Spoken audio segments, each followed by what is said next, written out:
At Facebook led off with a losing connection.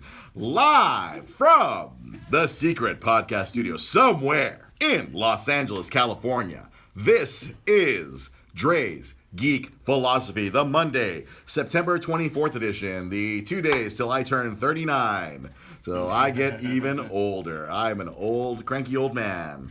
What's going on? We have to my right and your left, we have Pete Malini. We have 2 weeks in a row, Sam, executive producer Sam Zia, excessively long executive producer Sam Zia. Unnecessarily long. Unnecessarily long. And to my left, off camera as well, we have Tyler back again, Sam's coworker. Who he was so enjoyable last week on the show. I'm like, we got to have you on again. You're here. We, of course, we're interrupting what goes on over here in the Secret Podcast Studios. It's a secret.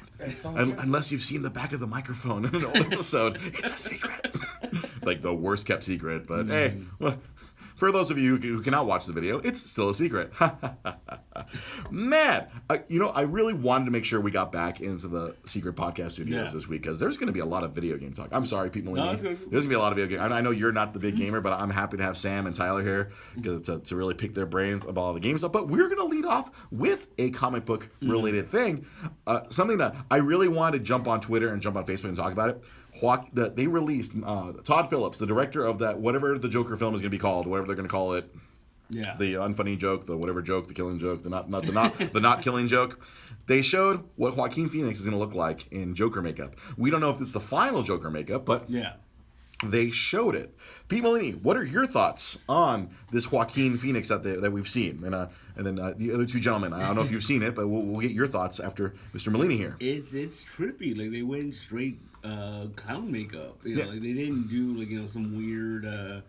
Skin dyeing, like the typical Joker origin. Right, where instead of he's incredibly pale white makeup. The one thing I really liked was that he's wearing kind of like the suit he's wearing is very it's a kind of nod to like the Cesar Romero.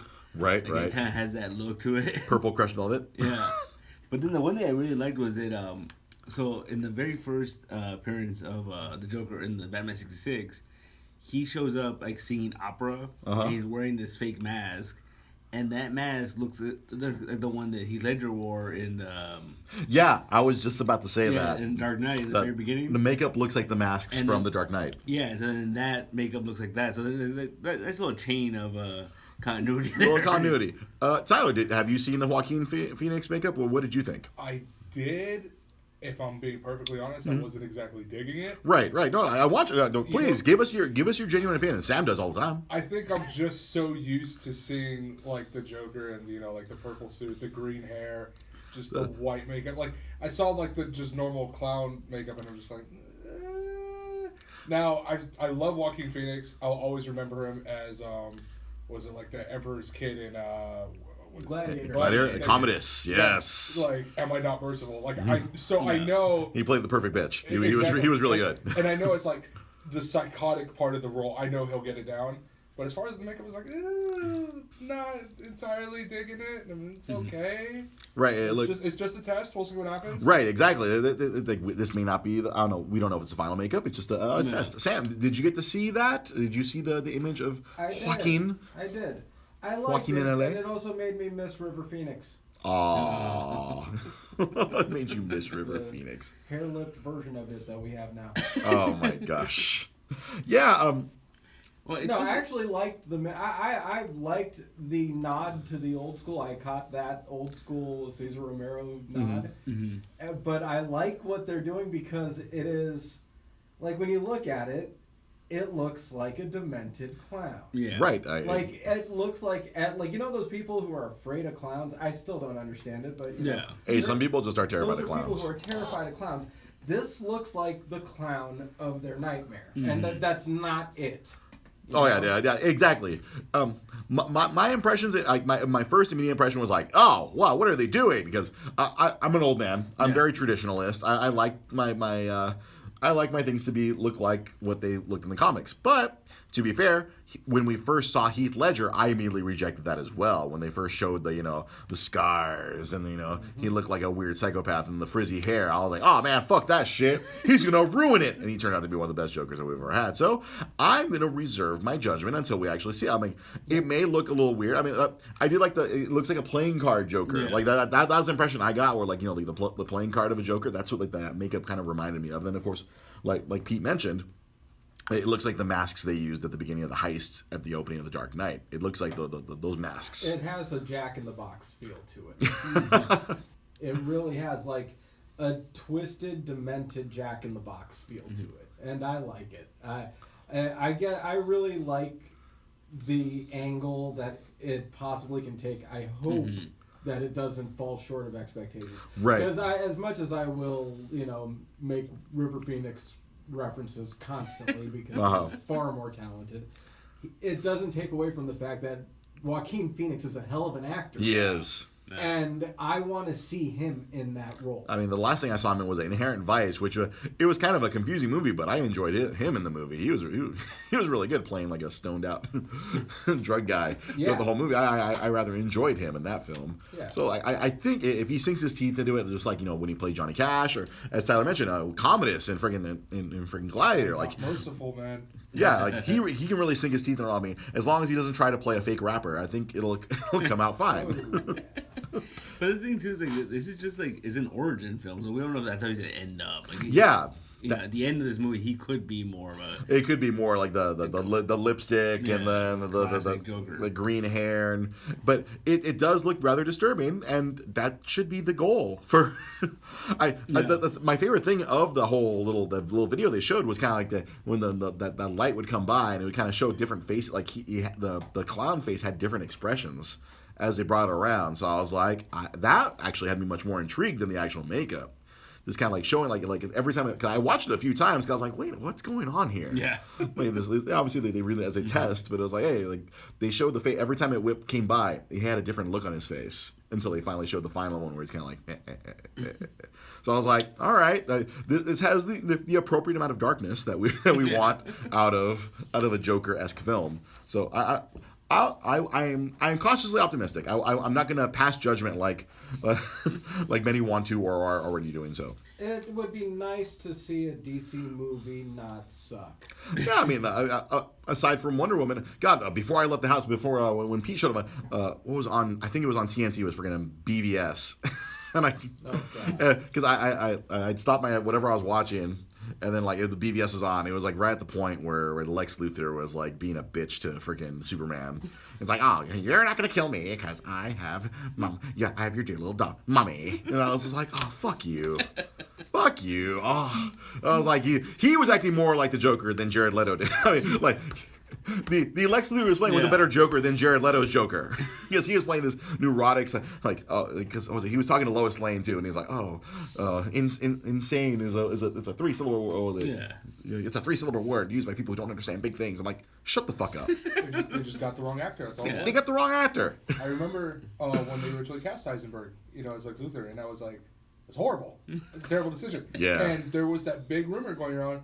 Oh, hey, they might get Bryan Cranston because he was at the top of his Breaking Bad thing. Oh. So me and my brother had this running joke that the director and the producer were like having a conversation like, hey, what if we get Heisenberg? He's like, Jesse Eisenberg, that's genius. Why don't we get him instead? He's like, why don't we get him? And he's like, well, no, actually, done. We already called him. He's in. He's already in. He's already agreed. No, we want Heisenberg, not Jesse Eisen. Fuck. That is perfect.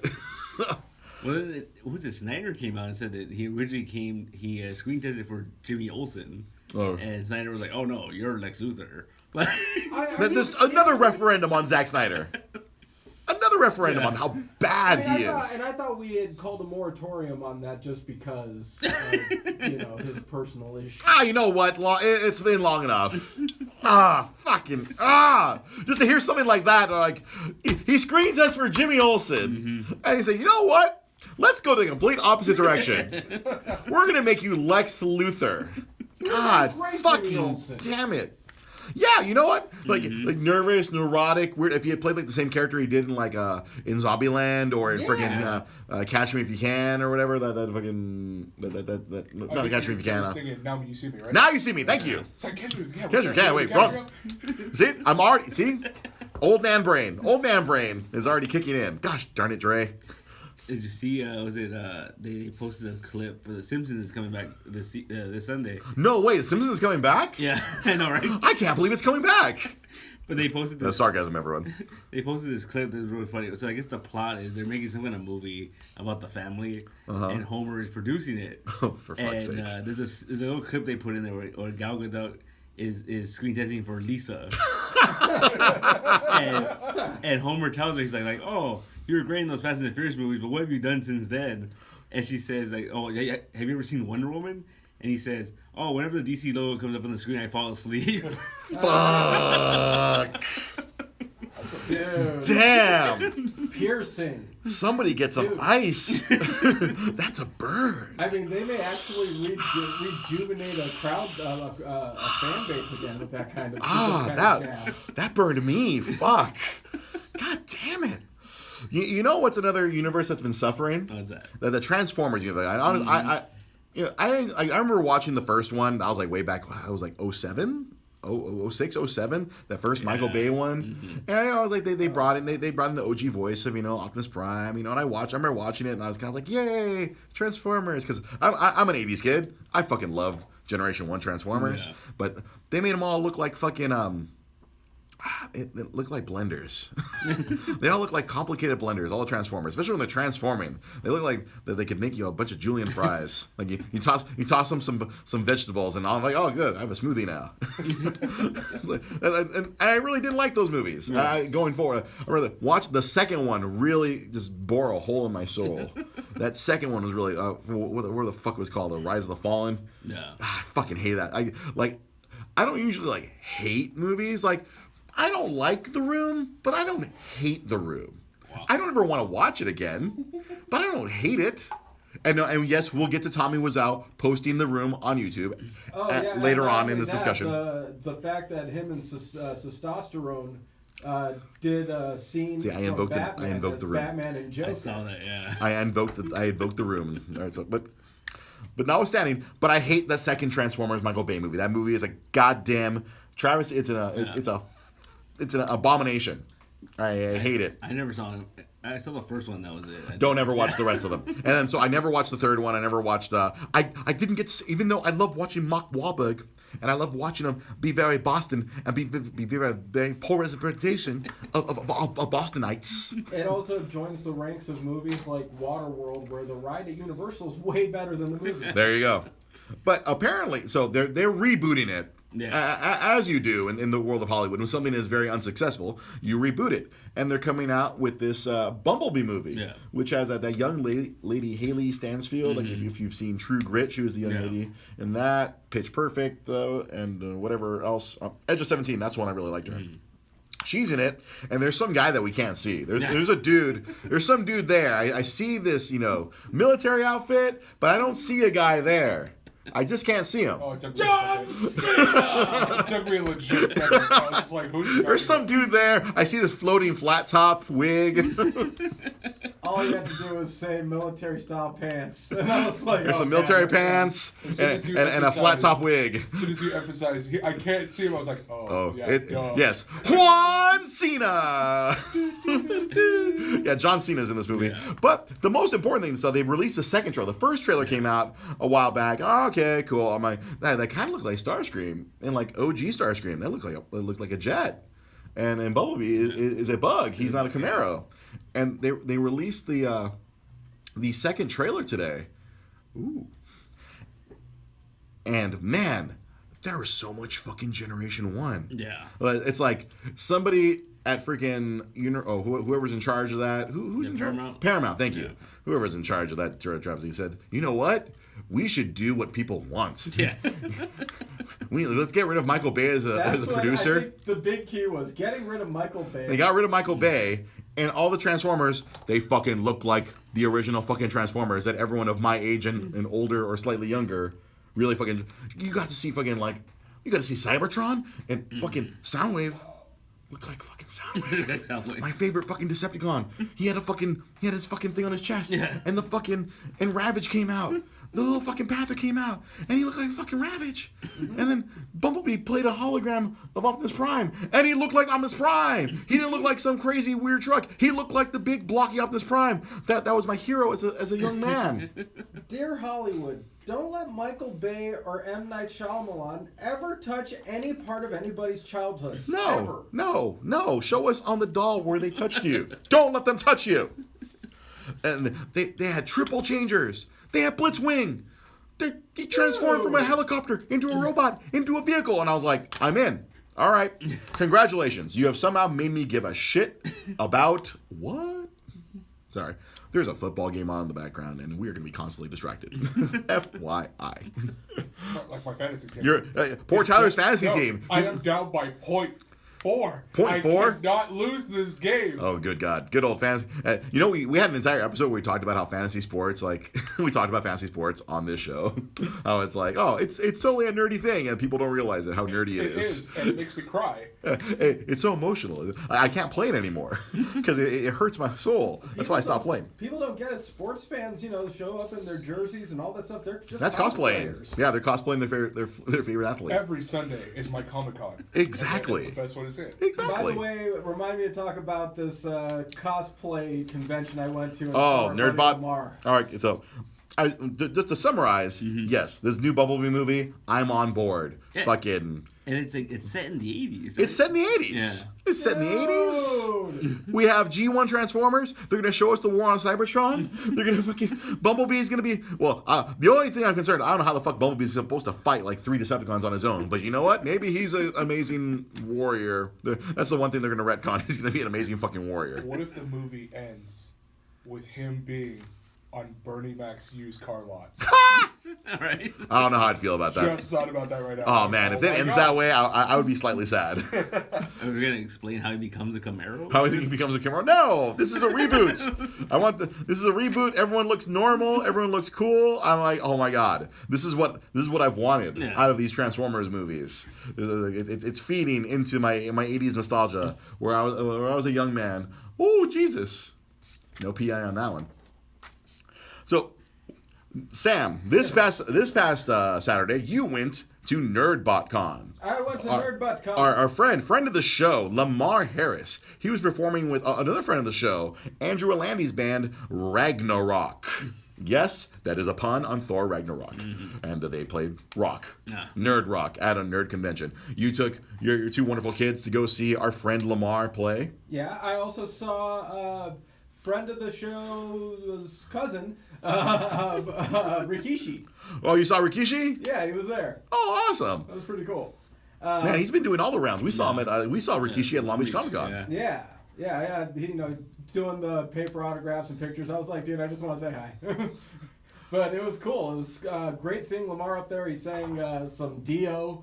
He sang. Oh, did he? Yeah. He did Rainbow in the Dark? Rainbow in the Dark, baby. Wow. I'm that's awesome. Yeah. Oh, man. I have to go back and check my friends who were Facebooking live that show. The hottest cosplaying Batgirl. I don't know which iteration it was of Batgirl, but she was the sexiest girl that was there. Was she wearing red? Was it I a red? I can't remember at this point. You can't remember? What? All you remember are the curves? You don't remember the colors? I don't remember at this point. It wasn't purple or red? Because if it was red, it was Batwoman, my friend. It was a blur. That's Batwoman. It was a blur. And she's from the island of Lesbos. Yeah. So, anyways, during the music, my kid was dancing as he does. His dance consists of him just spinning and flapping his arms, and then switching, and his arms go up and down. Well, he's 1.5. That is the dance of his people. But here's the thing that got this girl, because she turned around and started noticing, because during that part during the breakdown during Rainbow in the Dark, the doom, doom, he's in there just on the beat, raising his arms up and just yelling with it. And this girl turns around, sees him doing it, and she starts dancing with him, doing the exact same dance. Aww. And I was like, man, this kid could help me pick up women so easily. If that was I mean, an the option. boy has charisma. For a year and a half, he has that Sam Zia charisma. Yeah, He does. Yeah. If anything he got from your DA, aside from your extreme hirsuteness, he got your charisma. Yeah, he absolutely did. He got most of the looks from the mom, which is great. Well, good for him. So that's good. So far, I like that he Hot got... mama, charismatic daddy. Yeah, I like that the boy's good gonna be parts trouble that when he he's gets got older. with both of us. Me.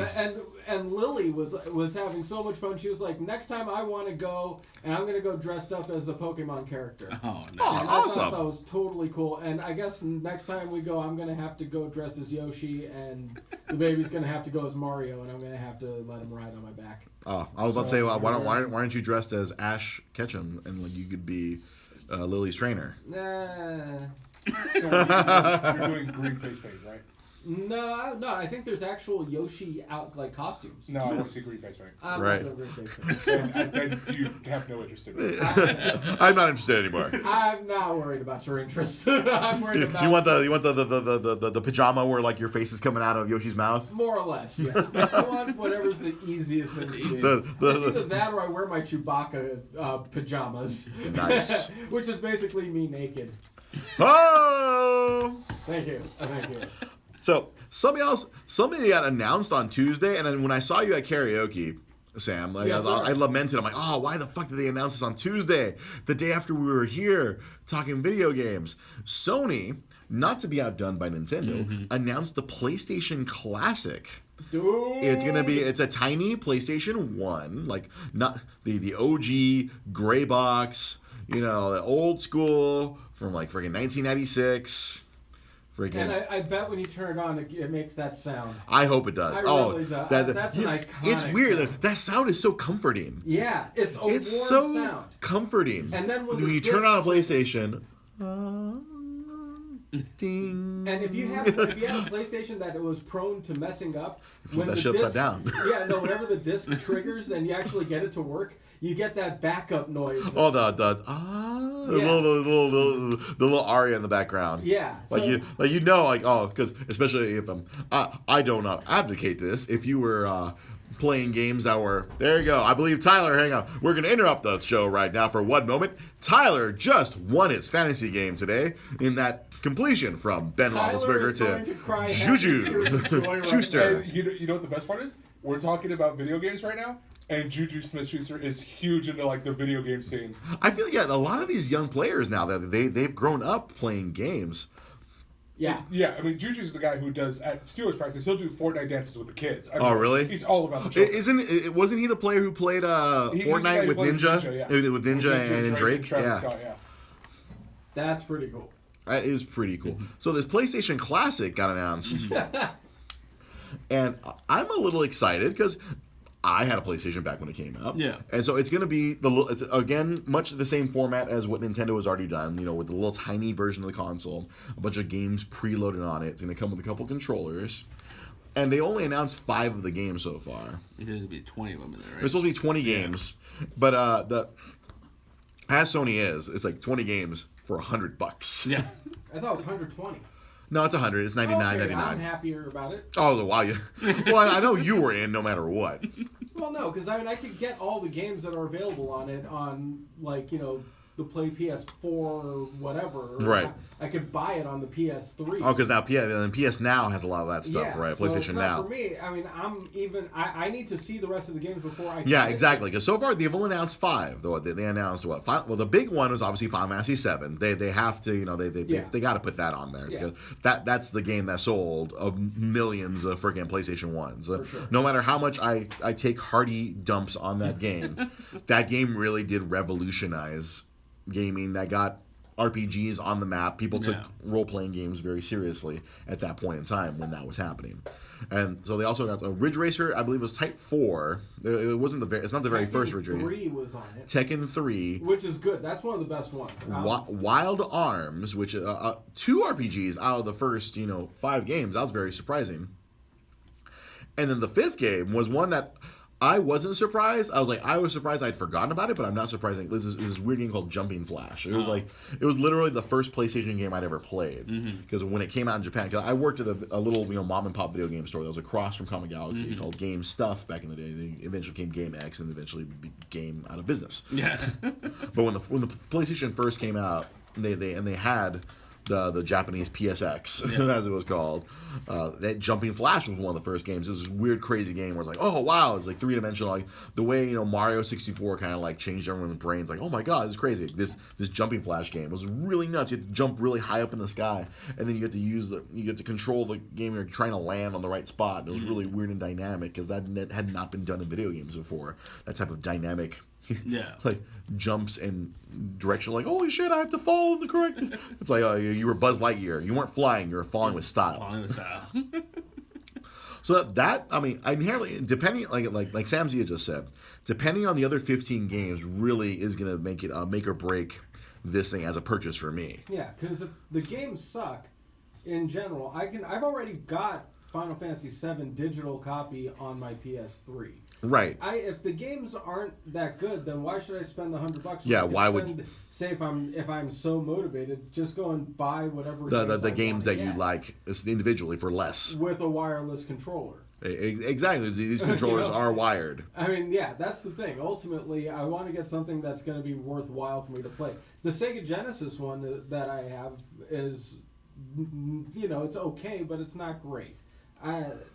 I'm more than happy to play with my SNES Classic the way I have it set. Exactly. And I just set up the Nintendo Online thing, so I have access to all those NES games now on my Switch. And it's been pretty interesting to go back and play some of that stuff. I'm like, because I didn't get the NES Classic, so now I've been playing some of these NES games. But I'm trying to think of there's only 15 more games they're going to put on this thing, and I was like, we can already eliminate a lot of games that require the DualShock controller because these controllers are it's the OG controllers. Yeah. So a lot of people were saying Ape Escape. I'm like, no, you can't. Like, even though that's like a Sony title, you can't put that on there because you don't have your analog sticks. Yeah. And I'm pretty sure I can't take out my old school, my OG PS1 controllers from storage and plug them into that thing. I'm pretty certain. No, it has a different input. It has a different input. It's going to be a much smaller, probably some sort of USB input of some sorts. So I'm trying to think. From my point of view, I think some of the games that have to be on there would be like Twisted, like the original Twisted Metal. Oh, Twisted Metal. No, you know what? Twisted Metal 2. Oh, Twisted Metal 2. That was a better game. Oh, far. Yeah, well, obviously, yeah, because they didn't go original Ridge Racer; they went Ridge Racer like Type 4. So, obviously, they want to put the best in range. So, yeah, one of the Twisted Metal games. Obviously, not Twisted Metal 3. Fuck that game. No, fuck Twisted Metal 3. Twisted Metal 2 is one of the most entertaining games I've ever played. That's one I would be more than happy to go back and play. So, and then the one I think an iconic one that they have to do is fucking Metal Gear Solid. I don't know, although I don't know if that would require the analog sticks or not. I'm not sure. So I remember it used the DualShock because it used to make the controller vibrate. So I'm not sure if you could play it with just the D-pad. I don't think you could. So maybe that one's eliminated then too because it required the DualShock. What other games are? I'm trying to think of because there are a lot of iconic games. A lot of those games have gone kind of blurry for me too. To think back because me a lot of the ones I really loved were really very specific. Very genre-esque, there's a game called Bust a Groove. It was the dancing game where you'd have to press the directional pads. The original soundtrack was one of the greatest video game soundtracks in my opinion. I still own the disc version of the Japanese soundtrack of that game. It was such a cool game. It was called Bust a Move in Japan, but they couldn't call it Bust a Move here because here in America, Bust a Move was the game with the bubble bobble guys with the bubbles that you shoot up. That's right. Hell, that game might. Oh, dude! Please give me Return Fire. That's highly unlikely, but I wouldn't want it. That's one of the best games of that generation. Tyler, are you old enough, or were you able to ever play the PS1 games, or was PS2 or PS3 your first console? I know you're a little younger than us. I am old enough. However, Xbox was my first console. Oh, Xbox, the OG Xbox. When they come out, but that was PS2 section. Yeah, that was PS2 section. Yeah. So my parents, when I was growing up, my parents were very anti-video games. Oh, okay. So I didn't get my first console until I was 12. Oh, okay. So when I was a good little child. Oh man, an OG Xbox, man, there'd be some good shit. If they did the OG Halo. Dude, Halo. See, for me, it'd be Halo. It'd be freaking Knights of the Old Republic. Oh, it would be. My God. Oh, there's some other. Well, obviously Halo 2. You got Halo 1, you got to do Halo 2. I'm trying to think. There's a lot of OG Xbox games I really did enjoy, back in the day. And of course, like as soon as we're talking about it, they all just left my mind. It's like right, no, right, exactly. I'm stumping myself trying to think, like, oh man, all these OG, because I did log a lot of time on my OG Xbox personally. There was a time where I bought a lot of instead of buying a game on PS2, I'd buy it on my Xbox. There's an extensive collection somewhere in my storage. Yeah. But going back to PS, so you didn't get to try many PS1 games, obviously. No, my friends always had the PS1, and I would only play it when I went over. Plus, I've always been an Xbox guy. You've been an Xbox guy, so PlayStation. So obviously most of the stuff on this PS1 would be stuff that was exclusive to that era. Yeah, I'd still probably get it though. I mean, just for nostalgia. Right. And of course, if it has NFL Blitz on it, I will buy it. Oh, exactly, right? Oh, because that was one of the first ones. Yeah, I think the only thing is since Midway's out of business, I don't know. If see that's the thing. Some of a lot of that's I think the problem with some of these retro consoles. The rights for some of these games that we really want are tied up. Yeah. In some sort of bullshit where they can't get a hold of them, or the rights holders want ridiculous. They want a bounty yes, you want this rare game, then you must pay us. Pay us this bounty of gold. if the PlayStation, if it has NFL Blitz on it, I will pay $1,000 for it. Right, hands down. OG NFL Blitz was so good. See, one I was thinking of an original game would have been Battle Area Toshinden. That was the first one of the first 3-dimensional fighters. But then they already have Tekken on there. Yeah, I would take. You see, right now I felt like Oddworld, Abe's Odyssey, the OG Oddworld. I'd take Gex. I see Gex. That was a weird one. That was a fun one. I was okay with that one. One that I saw, I know that would make my brother happy. It was this weird game with pigs called Tomba. I don't know if you ever played that one, Sam. No, I don't. It'd be a game that you're totally into because you're literally jumping on pigs, picking them up, and throwing them. You know what's going to be? It sounds like a Sam game, all written all over it. This is a game that is for sure going to be on there, and we're going to have one of those funny chuckles. What game? Parappa the Rappa. Oh, punch, kick. It's all in the mind. That's what I'm talking about. Punch, punch, kick. Punch, punch, punch. See, you know what? Everyone likes that level, but once you get past that level, I hate all the rest of the songs. Yeah. The driving school one, where you're taking the driving test. Oh my God. Yeah. I hate that lady. She was such a terrible. I could never pass that level. Silent Hill. OG Silent Hill. They're in good. Castlevania, Symphony of the Night. Yes, Resident Evil 2. Oh, see, if Capcom's on board. See, there we go. Now our memory's being jogged now. I'm trying to think, okay, what were some of those really good PlayStation 1 games? But again, we have to remember, no DualShock. One of the Tony Hawk series. Dude! Oh my God! Either one or two. Either one of them. Yeah. One was great. Two was better. But I would take either one of them. Yeah. OG Tony Hawk. Fuck, man. I lost so much time in that game. I became a fan of Rage Against the Machine because of that game. Fuck. Oh. You know what I want to see? I can't wait for next year or 2 years when they come out the PS2 Classic. Oh, if they do that. Games that I'm talking SSX, Grand Theft Auto 3. I want SSX. I want one of the Grand Theft Autos. There's so many probably games. Vice City. They probably go Vice City over Grand Theft Auto 3. Vice City in a heartbeat, dude. Oh my God. It was one of the most breathtaking games ever made. Would they go Vice City over San Andreas? I would in a heartbeat. I don't know. Well, you know what? You know what we tell? Okay. It's a better game overall, but as far as just atmosphere of the game and if you want to get a better representation of what the game series is, Vice City is it. I think the only problem with Vice City would be a lot of the soundtrack. The music. Yeah, I think that would be the only hurdle. Yeah. Because they've been talking and the soundtrack. Don't they have? Isn't there a remastered Vice City that came out on the consoles or no? Probably. Because they remastered a bunch of the old ones. Yeah, because I know they remastered San Andreas on PS4 and Xbox One, right? I remember I was selling those when I worked at GameStop for a spell. For Xbox One? I'm pretty sure they did it for Xbox One as well. Why haven't I bought it yet?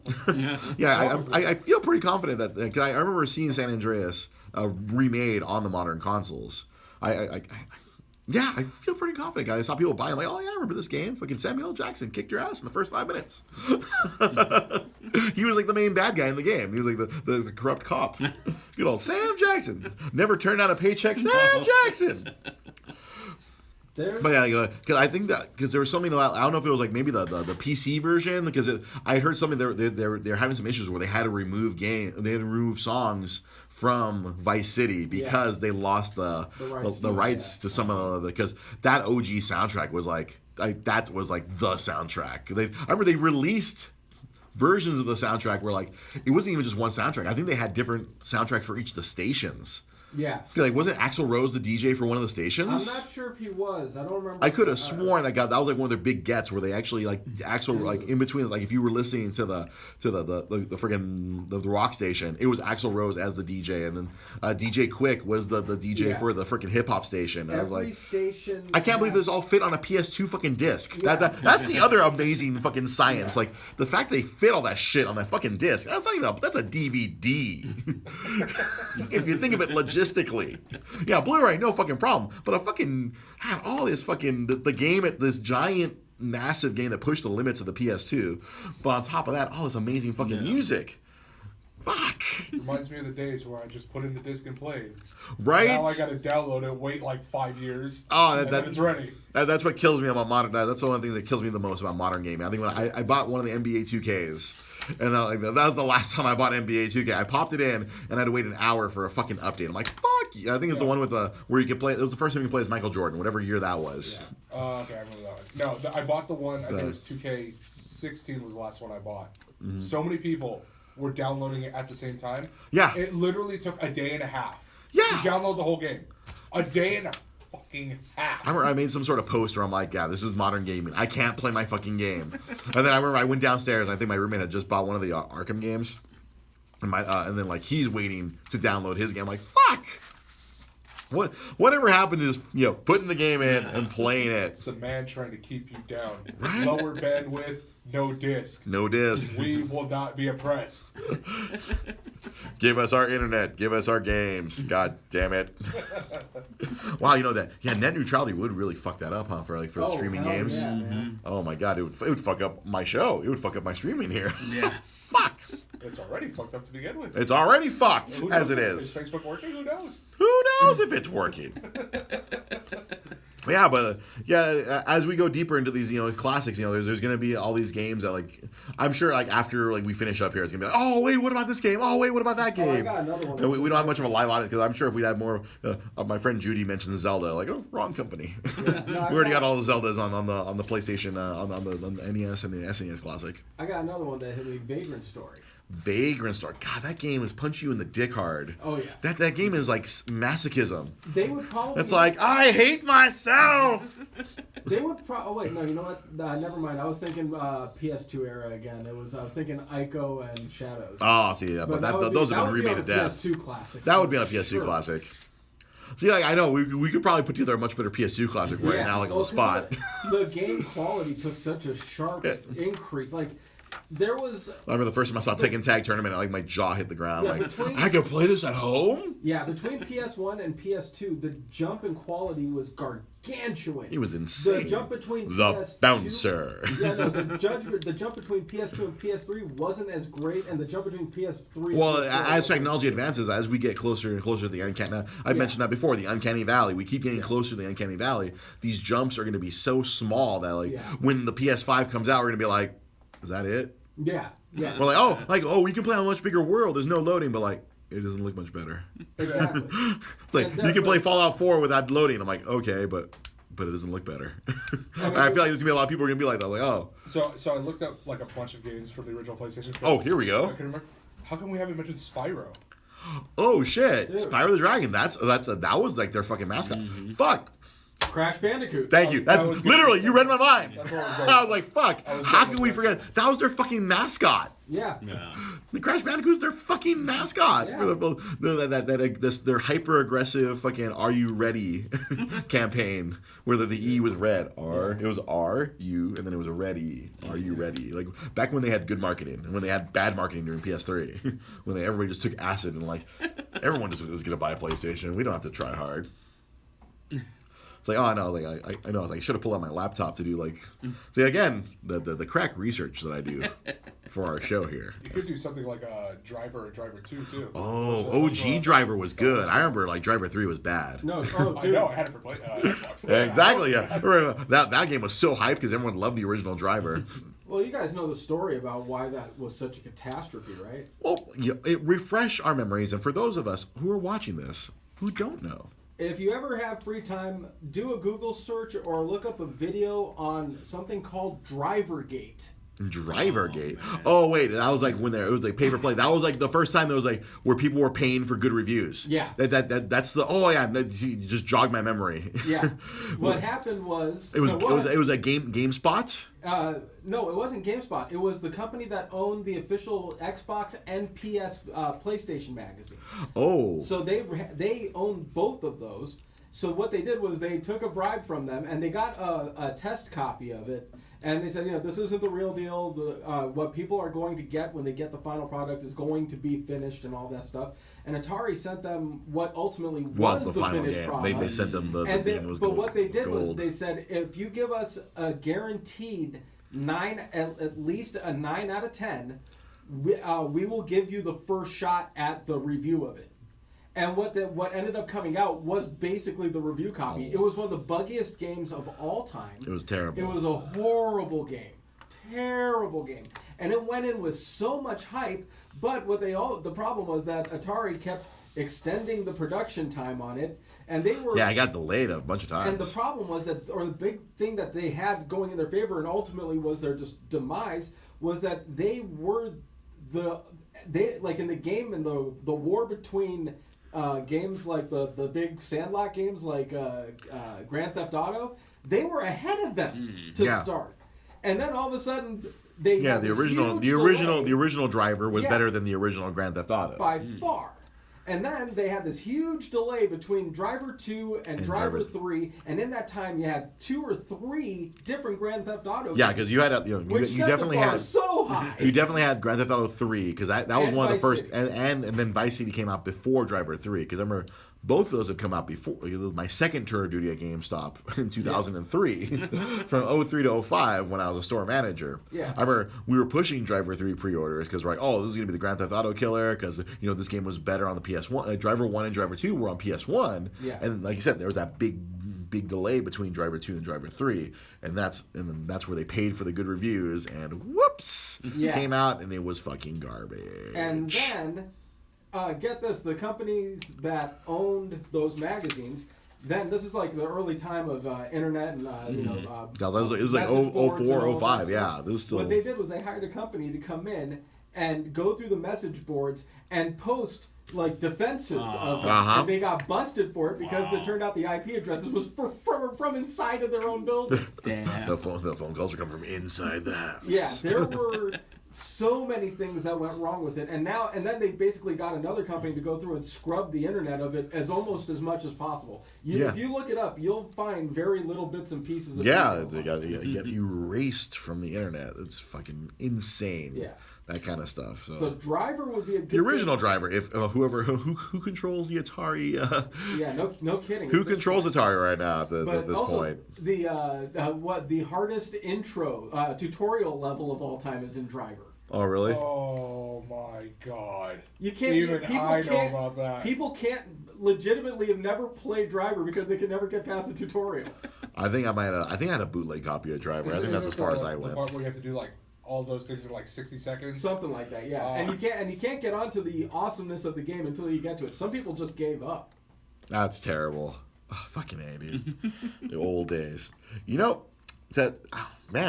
almost ran. I'm gonna have to shove this topic in, and we have to keep going. One more thing, can we get a Dreamcast Classic, please? We already had a Dreamcast Classic. It was called the Xbox. Yeah, but I'm sorry. I want Choo Choo Rocket and Crazy Taxi. Dude, yeah, I actually both of which were on the Xbox. On my Xbox One. Yeah, like I said, we already had the Dreamcast. It was called the Xbox original. Bow down. Just bow down right now. Oh, OG Xbox, man. OG Xbox. Hours wasted, just wasted away on that thing. So, something else happened in video games this past week, which is another reason why I'm glad to have both Sam and Tyler here with us this week. A video game developer, Telltale Games, people, I mean, their most popular game, the game that like brought them the most notoriety. I don't know what happened to my camera here. Yeah. It was the Walking Dead, the point and click adventure, the adventure game. That was their biggest game. They won Game of the Year way back for the original episode 1 of Walking Dead. Season 1, thank you. Season 1, they made a bunch of other adventure games. Tales from the Borderlands. They made Tales from, they did the Batman, the Telltale series. Yeah. It became like where like they just called it the Telltale because they were so good at these adventure games. They just started calling it the Telltale series. Oh, Guardians of the Galaxy I bought that one. Freaking Game of Thrones. Game of Thrones had a Telltale series. So unfortunately, I guess because we were not on the inside, out of nowhere they shut down completely. As of a couple days ago, they were at 500 employees. Like 475 of them all got laid off. They all was like, sorry, that sucks. No severance. No, then it was just suddenly out of the blue, just like, hey, Telltale Games is done. Like there was no like. I guess they kind of kept it to themselves. The people at the top, that they were really in big financial trouble, and a lot of these articles have been coming out about what happened. It was just, I guess, one of the biggest things. I guess is as I always complain on the show, the corporatization of everything. Because when they first started, like when they were doing the smaller, just the Tales of the Borderlands games, when they did the first Walking Dead, they were a small studio. When Back to the Future was one of their first ones. That's where they first started gaining a little bit of notoriety. Yeah. They were just a small studio of like 50 to 100 people. Like it was a small family. Yeah. It was an independent developer. They'd work on just one game at a time, and they'd put it out, and then they worked within their means. But unfortunately, success came about. And they got bigger, and they were trying to produce more content. And as I've argued many times, a lot of times you cannot keep up with the content demand. It's not physically possible. And in this current video game world, it's not possible. Before, in the old days, we were okay with waiting a few years for the next game. Like I remember, like there was big gaps between Sonic 2 and Sonic 3. There was a nice big gap of a couple of years. Nintendo fans are used to waiting 4 or 5 years for the next Zelda game. It usually doesn't come around every year. But I think now the gaming culture is like we are conditioned to like getting the sequel within a year, getting the next game. Thank you, Rockstar, for not doing that shit. Obviously, Rockstar is one that's still kind of like because they build such a big scope, then they literally can't. Although, to be fair, there was a small time period where Rockstar was coming out with like one game a year. They were started cranking out, and they noticed they opened because they had other studios. Like when LA Noire came out, that wasn't Rockstar North, that was Rockstar freaking Australia. That was Team Bondi. They had outsourced to them, and that was a whole separate shit show apparently, where they literally shut them down after literally after the game shipped. They shut down that Australia branch. Kind of sucks. That game was actually really good. I loved LA Noire. I just because the first time I bought it, I never finished it. I just finished it a couple months ago. Oh, did you get the one of the remasters that came out for? Because they remastered recently, released it on everything. Yeah. So I got that. I finished it, and I was like, wow, that's how it ends. That's kind of sucks. Unfortunately, such is the case for any noir story. Noir stories do not have happy endings, I won't do any spoilers, but I was just like, damn. That game does not have a happy. Oh yeah, it does not have a happy ending. Shout out to Dan Flood, by the way.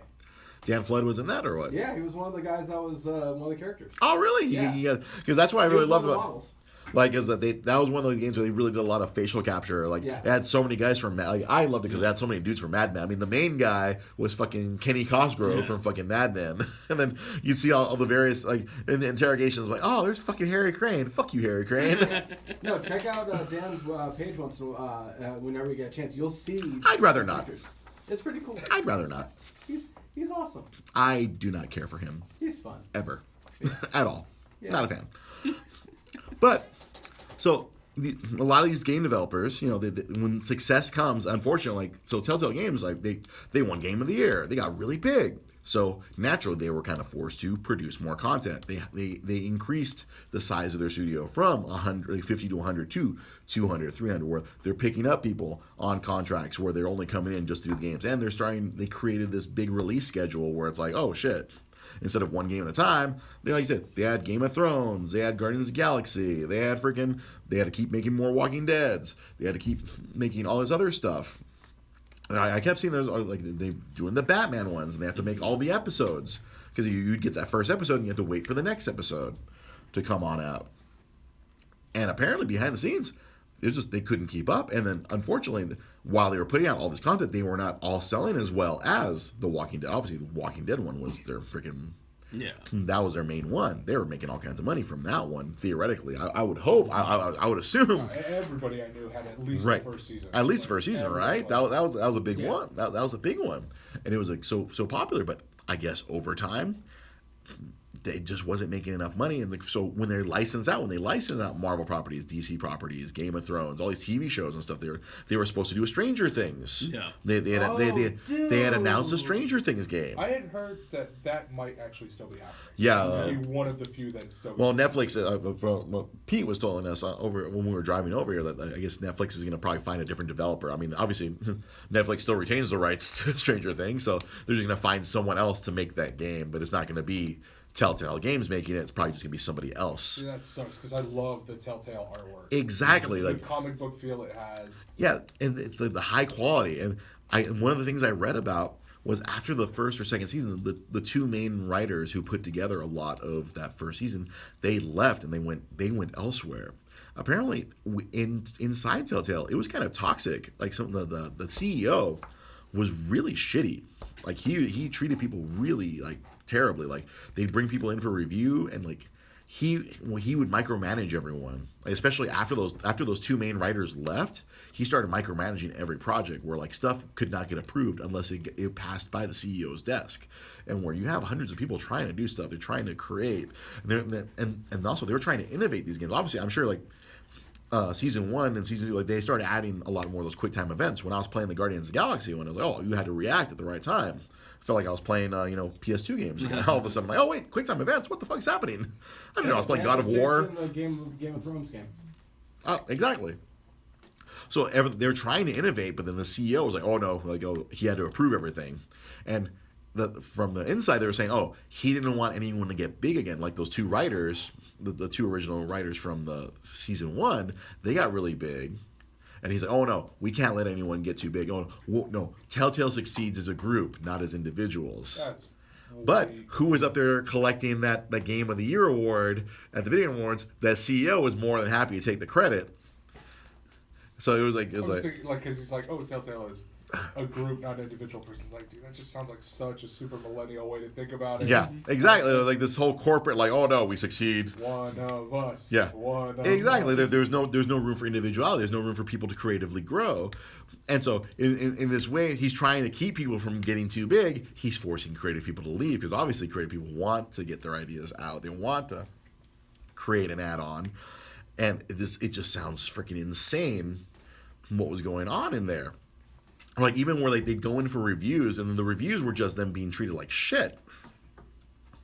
And I'm like, that doesn't sound very conducive. I mean, could you imagine, Pete, like, if you're writing a comic and you're constantly being shit on by the publishers coming in and like interfering with what you're writing and telling you that you're shit, like your quarterly reviews is you getting yelled at and being treated like crap. No, like that does not sound like a conducive environment for creativity. And obviously it caught up with them because I guess like obviously the quality of these last few games were not as good. They're not making sales, and all of a sudden, poof, out of nowhere, they're shutting down. They kept 25 people, I guess, to finish the final few episodes of the current season of Walking Dead, and that's it. See, but I had heard that The Walking Dead was just done. Like they weren't even going to finish it. That's the last thing I read in the last article I read yesterday when I was doing research on that. I didn't do research on the PlayStation, but I did research on that where like they're going to try to finish whatever commitment they had, but then they canceled all their other games like the Stranger Things, and there's some other stuff that was coming down the pipe. It's just crazy, man. It's this corporatization where like if something gets big, there's like, oh no, we have to strike while the hammer's out. We have to like throw a lot of money at this, and oh yeah, we'll just make.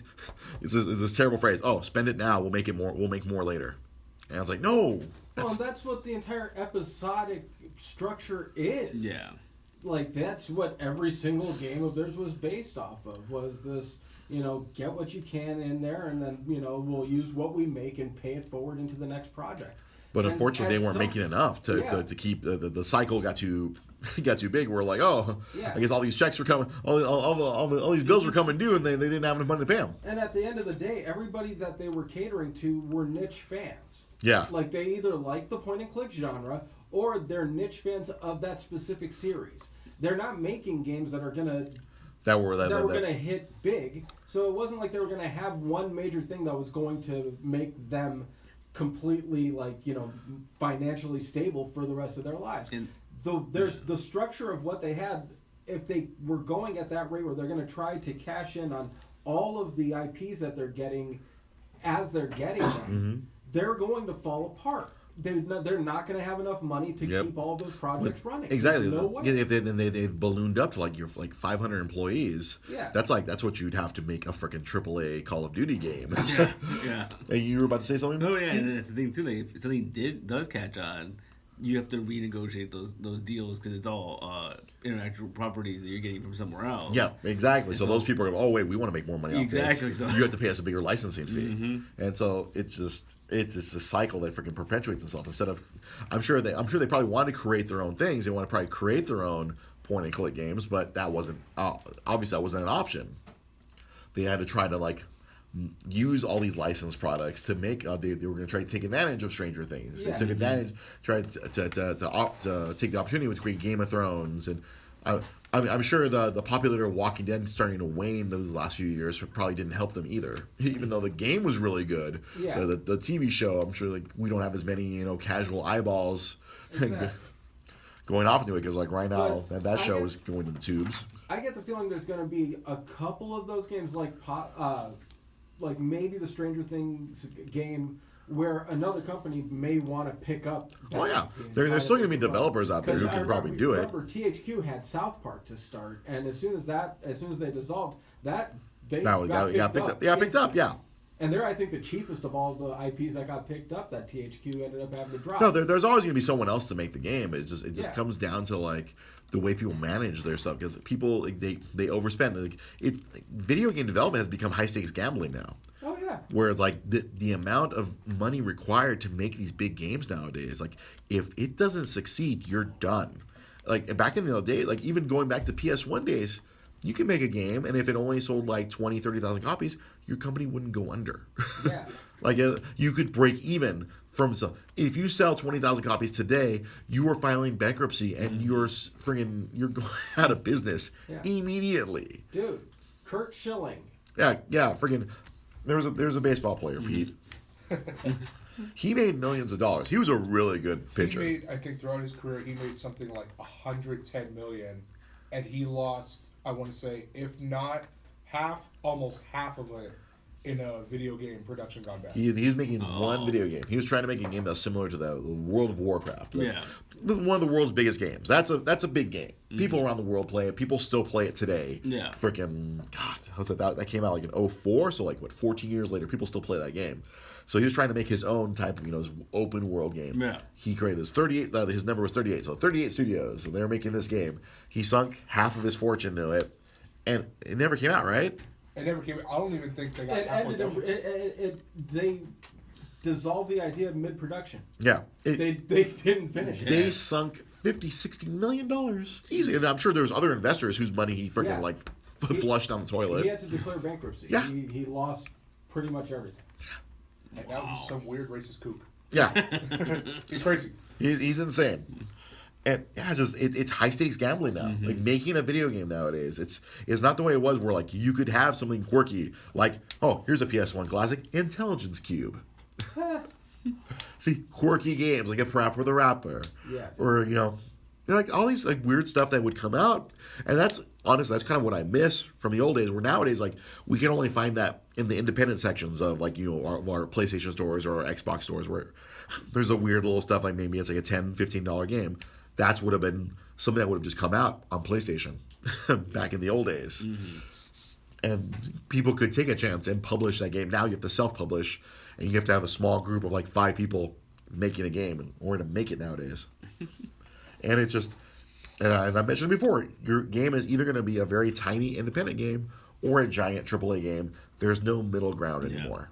There used to be this giant middle ground of games where, like, oh, there could be some fun stuff out there, stuff that you can try out on a rental or on a whim. You see it in a value bin.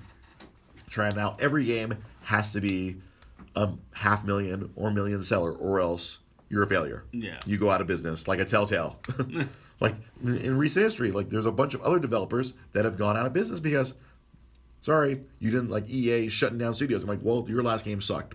Yeah. You didn't make any money. We're shutting you down. THQ, exactly.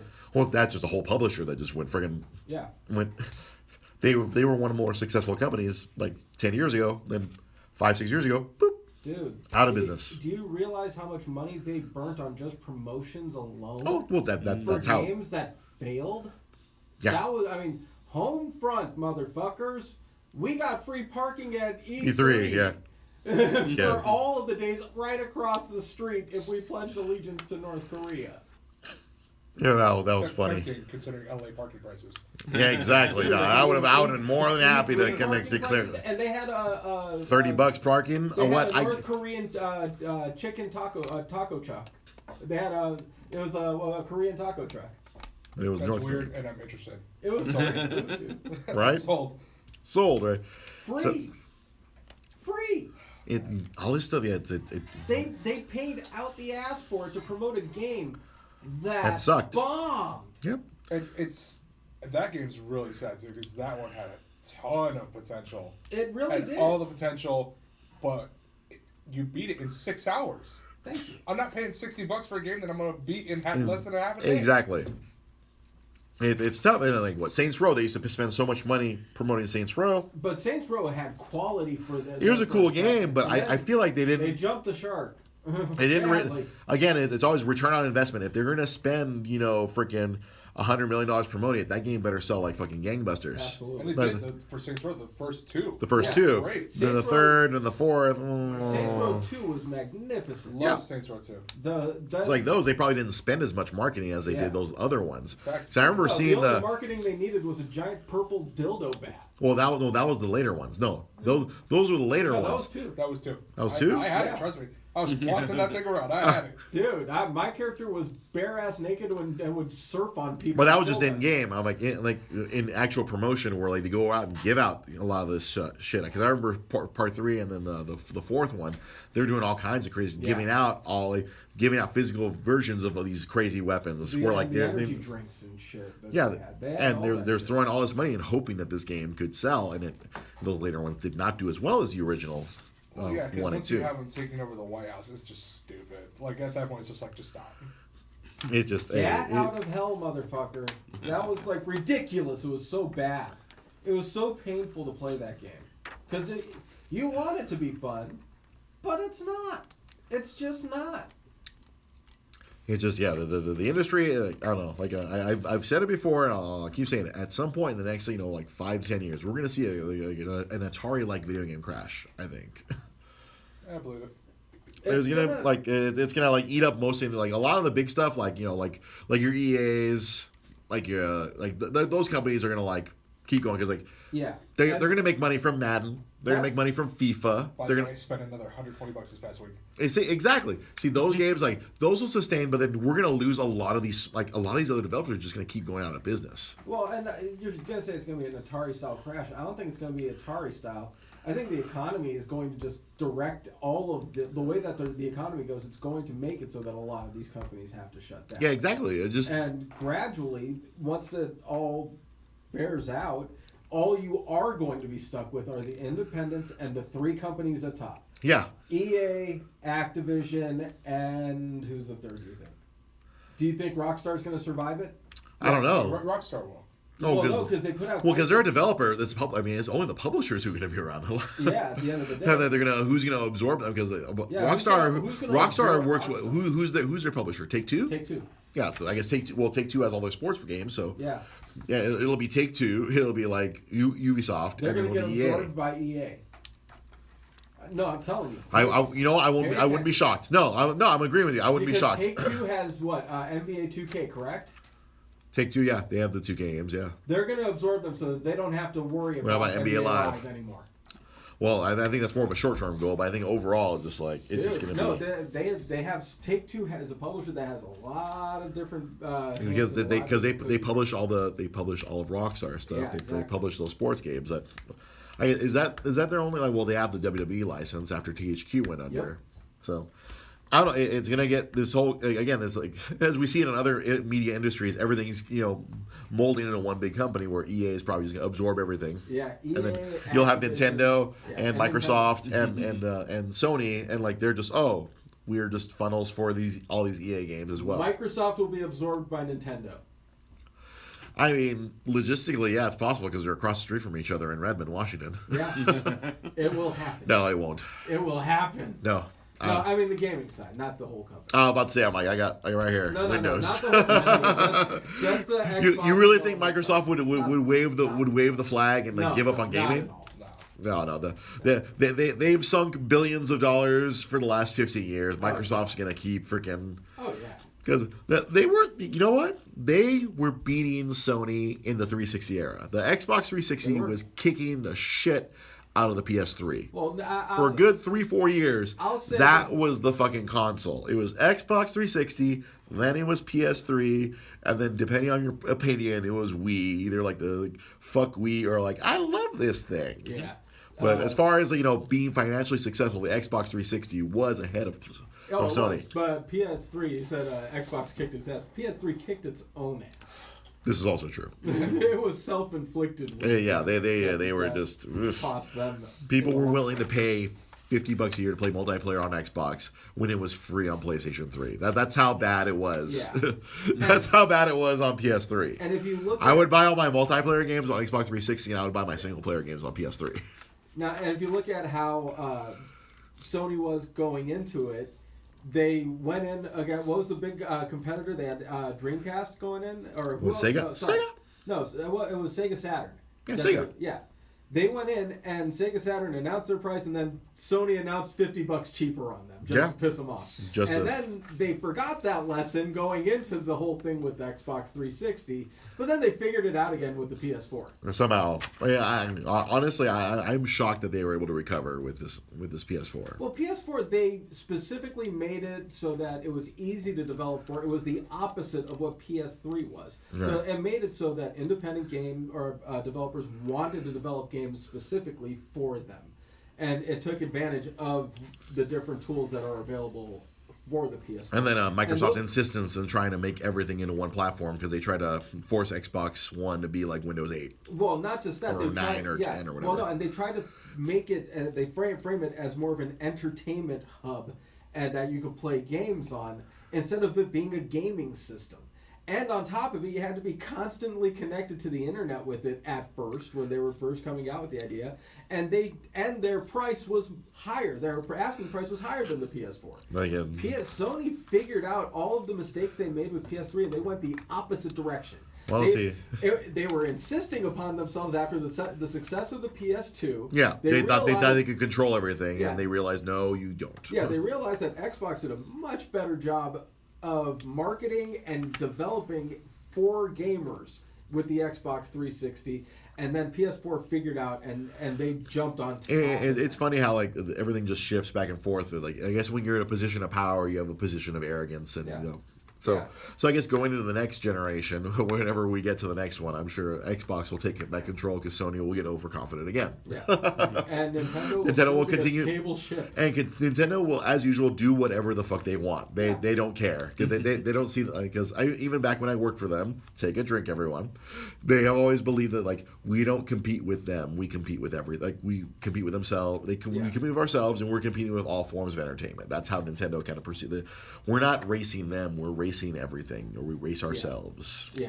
That's how they don't get into an arms war with them. We're like oh, I have the bigger gaming penis. No, I have a bigger gaming penis. Look at mine. We have a gaming vagina.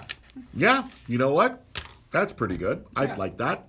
I like that comparison. Yeah. There are two penises, sword fighting over there, and Nintendo's like, this is a vagina. Yes. And that's not an insult at all. Not an insult, no. Absolutely a compliment. That's a compliment. So, if my future supervisor tries to say this, hey, said Nintendo was a vagina. Right here, this guy. You heard it here first. You heard it here first. And you can always get tidbits of information like that from Sam Zia. You can follow him on Twitter at SamZ570. Yes. You can follow Pete Malini at Nostalgic Comics. You can follow me at Dre GP Podcast. Or if you want to follow me on Instagram and see my stupid comics, at SoCal Clone. Tyler, what's your social media?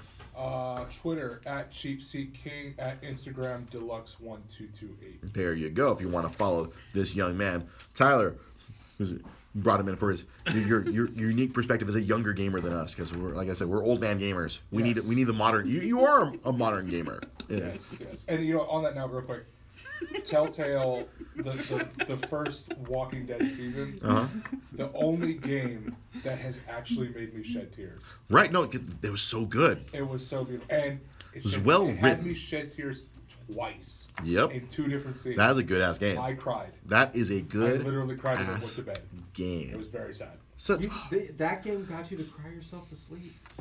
I said I cried and then I Game went of to the bed. year. I never said I cried myself to sleep. Oh, okay, damn. game Game of the year, I played bitches. it too. It was a great fucking game. Had 2 of the greatest characters in video game history. Game of the year, bitches. That's from my buddies Jai Polidor. I always like to say that in regards when he and I would argue Resident Evil 4 versus God of War. I'm like, Resident Evil 4, game of the year, bitches.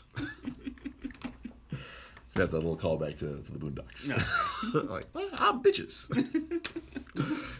If you're watching this on Facebook, you can always listen to this. If you don't have time, maybe you swung by and only saw us for a little bit. If you want to listen to me, you can listen to all of our voices. Check us out on SoundCloud, on iTunes, and Stitcher. You can listen to the audio version of it. And you can listen to it in your car, listen to it when you're on the bus, listen to it anywhere you listen to podcasts. You can also watch us on Twitch. And those Twitch videos also get posted on YouTube. We have a YouTube page. We have subscribers now. Oh my God. You can watch those videos. Search on YouTube, Dre's Geek Philosophy. If you're listening to this in podcast form and you want to see Sam's face zoom into the camera like it's doing right now, you can find us on Facebook.com/Dre GP Podcast or Twitch.tv/Dre GP Podcast. And that GP stands for Geek Philosophy. The Browns won a game! Sam was born in Cleveland, so he claims the Cleveland Browns as his football team. Let's just point this out that we were talking about fantasy football earlier. You could have brought it up then, but you choose to do it now. Sam is an agent of chaos. And not Get Smart chaos. He's just an agent of chaos, period. Uh-oh. And he's a Middle Eastern Asian of chaos. Joanna Morales says hi, since you shoved your face into the camera. You can always catch us here every Monday night. We do this show live at 8 p.m. Please join us. This is an interactive show. You can comment on Facebook. You can comment on Twitch. And we will react to your comments as best as we can. We're like the mild, medium, and spicy of facial hair. I mean, yeah. Yeah, I mean, you're not wrong. You're not wrong. Okay, you can also join us Wednesday nights. If you like talking comic books, you know this guy right here on my right, on your left, Pete Malini, he owns a comic book store. And we do a show completely focused on comic books every Wednesday night on Facebook Live and on Twitch. The Multiverse Comic Show, every Wednesday night live at 8:30 Pacific Time. And I haven't been streaming because I'm a lazy fuck. But hopefully now, my roommate just finished Spider-Man, so I'm going to try to start streaming Dre Plays Spider-Man and gets frustrated and yells at the screen. That hopefully will be a series coming soon on Twitch.tv and as best I can do it on Facebook Live. Shout out to Insomniac Games. Insomniac Games. Shout out to that marriage proposal in Spider-Man. I know that sad marriage proposal that that his brother can use. Oh, brutal. I don't know if they patched it out of the game yet, but they're supposed. I hear they're supposed to patch it out. Yeah. Replace it with something else. But A sad lap dance. a sad lap dance. I don't even want to know what that looks like. I'm sad now. A sad lap dance. What's That's that song? The lap dance is always better when the stripper's crying. right. Yes, I do recall. I've heard that song at PSK before. Yes. Good old porn star karaoke. Rest in Painful peace. Song to listen to. Especially porn star karaoke. Thank everyone for watching. Thank you for everyone listening. We had a resurgence in listeners on SoundCloud. Thank you for.